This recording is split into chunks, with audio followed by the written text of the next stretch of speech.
Satuan Lalu Lintas Polres Kota Pariaman Kamis siang masih memeriksa secara intensif terhadap sopir pembawa alat berat yang menyebabkan tewasnya ibu dan anak di ruas Jalan Raya Awa Malintang, Padang Pariaman.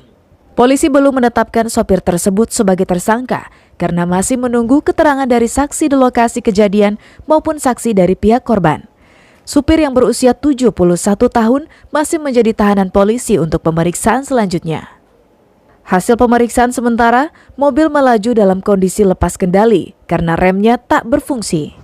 Polisi juga masih menyelidiki kelayakan dan kepemilikan mobil tua yang berusia 50 tahunan ini karena masih pelat merah dan bernomor polisi milik Dinas Pekerjaan Umum Provinsi Sumatera Barat.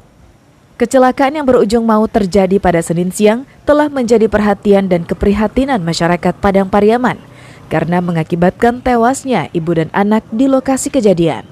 Peristiwa nahas itu terjadi setelah dilindas mobil pembawa alat berat yang datang dari arah Lubuk Basung menuju Sungai Geringging.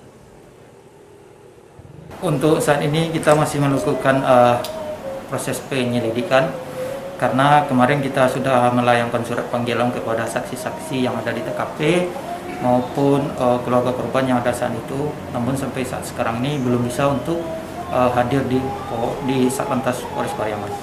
Untuk saat ini belum, karena kita masih belum cukup bukti untuk menetapkan sebagai tersangka. Mungkin dalam beberapa hari ini, 2 atau 3 hari ini akan kita tindak lanjuti proses ke depannya. Jika sudah ditetapkan sebagai tersangka, supir ini akan diancam sanksi hukuman maksimal 6 tahun penjara karena telah melanggar pasal 310 ayat 4 KUHP, yaitu akibat kelalaian pengemudi yang mengakibatkan korban jiwa. Eki Rafki melaporkan dari Pariaman.